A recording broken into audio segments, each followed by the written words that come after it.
आखिर वह रात आई गई। मैंने कहा था अपने बच्चों को रणभूमि में युद्ध हो, उससे पहले मरुभूमि में खेला जाता है। और मैं तो खेल गया। कल होगा महाभारत का महायुद्ध और होगा मेरा प्रण पूरा, पूरे कुरुवंश का नाश।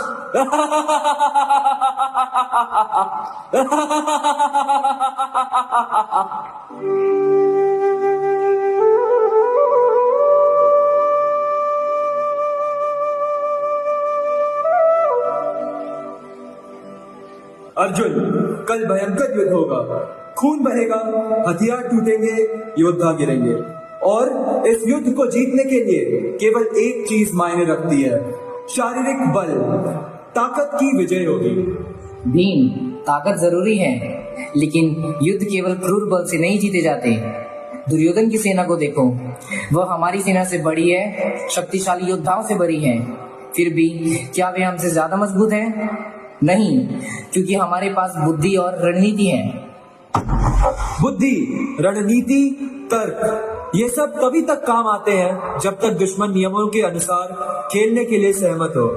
लेकिन जब दुश्मन आपके सामने हथियार लेकर खड़ा हो तो केवल एक चीज मायने रखती है, उसकी हड्डियों को तोड़ने की ताकत। तो बताओ भीम, अगर युद्ध सिर्फ ताकत से जीता जाता तो क्या दुर्योधन पहले ही सबसे महान राजा नहीं होता?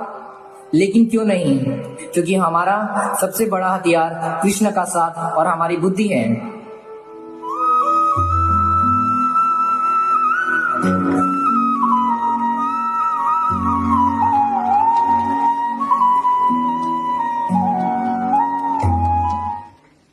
पार्थ, मुझे लगा कि तुम दोनों आराम कर रहे होंगे क्योंकि कल का दिन इतना महत्वपूर्ण है।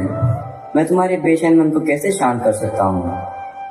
वासुदेव, अर्जुन मुझसे कह रहा है कि मैं अपना गदा छोड़ दूं और अपने रणनीति से दुश्मनों को हरा दूं। क्या मैं उनसे कहूं, मित्र समझदारी से सोचो, हमसे मत लड़ो? मैंने ऐसा नहीं कहा माधव, मैंने उससे सिर्फ क्रोध से नहीं बल्कि सोच समझ कर लड़ने को कहा था। अर्जुन, भीम, अगर मैं तुम दोनों को पूरी रात बहस करने दूं तो मुझे डर है कि असली लड़ाई शुरू होने से पहले ही तुम थक जाओगे। माधव, मैं तो बस यह समझा रहा था कि मन ही सच्चा योद्धा है और बुद्धि के बिना शक्ति निरर्थक है। और मैं कह रहा था गोविंद कि बुद्धि से ही युद्ध नहीं लड़ा जा सकता। बिना मजबूत शरीर के सारी रणनीतियां हवा में उड़ते शब्द मात्र हैं। और फिर भी तुम दोनों अपने सत्य में अधूरे हो। दुनिया केवल बल के आगे नहीं झुकती, ना ही बिना कर्म के बुद्धि के आगे। यह उन लोगों का अनुसरण करते हैं जिनके पास शक्ति और उद्देश्य दोनों होते हैं। तुम्हारी शक्ति को बुद्धि की बात सुननी चाहिए और बुद्धि को शक्ति पर भरोसा करना चाहिए। सूर्य और चंद्रमा की तरह, रथ और उसके पहियों की तरह, एक के बिना दूसरा अधूरा है। अर्जुन और भीम दोनों कृष्ण के शब्दों को आत्मसात करते हुए चुप हो जाते हैं। आग चटकती है, वह उसकी चमक में वे सत्य को देखते हैं। That was an eloquent and brilliant representation of the Mahabharata. We hope you all enjoyed our morning assembly program and that it left its expectant mark. Thank you and have a lovely day ahead. देख भैया, दिमाग ही असली राजा है, शरीर तो बस उसका नौकर है। जैसे एक बढ़िया सारथी घोड़ों को काबू में रखता है, वैसे ही दिमाग शरीर को कंट्रोल करता है। अरे लेकिन घोड़ा ही ना हो तो सारथी करेगा क्या? शरीर नहीं होगा तो दिमाग के सारे प्लान धरे के धरे रह जाएंगे। बिना दिमाग की ताकत वैसे ही है जैसे बिना ड्राइवर की गाड़ी, तेज तो भागेगी पर सीधा खाई में जाएगी।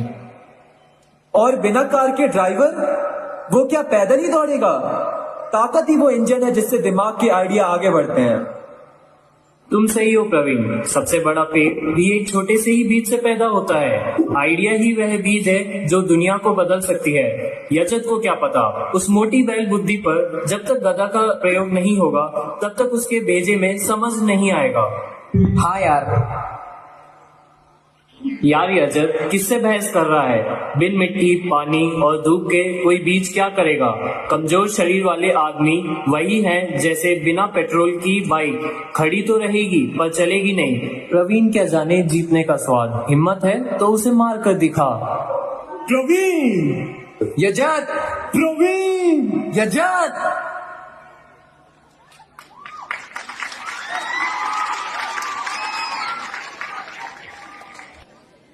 मन एक बहता हुआ झरना है जो कभी शांति से कलकल करता है तो कभी तूफानी लहरों की तरह उग्र हो जाता है। The path of love and hate, violence and non-violence, peace and rivalry all stem from the mind. When mind is filled with love and compassion, the atmosphere renders into one of harmony and brotherhood. अतः हमें अपने मन को शांत झील की तरह निर्मल रखना चाहिए ताकि उसमें सद्भावना और प्रेम का प्रतिबिंब साफ दिखाई दे। Body. Our body is a temple within which the light of our souls burn bright. When our body is healthy, it becomes an ever so powerful warrior which bravely faces all challenges. यदि शरीर को सही पोषण, व्यायाम और देखभाल मिले तो यह एक दृढ़ वृक्ष की तरह मजबूत बना रहता है। लेकिन यदि इसे आलस्य, असंयम और अशुद्ध विचारों से भर दिया जाए, अतः हमें अपने आप को स्वस्थ व सक्रिय रखना चाहिए ताकि यह हमारे जीवन की साधना में सहायक बन सके और हर कार्य में तन्मय भाव से आगे बढ़ सके। हमारे आने वाले नृत्य में एक ओर होगा कमल रूपी मन का मानवीकरण व दूसरी ओर वृक्ष रूपी शरीर का मानवीकरण। और फिर आएंगे श्वास रूपी कृष्ण जो इनके संगम से जीवन को जीवंत बनाएंगे।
मरघट तक है तेरी कहानी, पग पग प्यारे दंगल दंगल दंगल दंगल। सूरज तेरा चढ़ता ढलता गर्दिश में करते हैं तारे दंगल दंगल दंगल दंगल। माँ के पेट से मरघट तक है तेरी कहानी, पग पग प्यारे दंगल दंगल दंगल दंगल।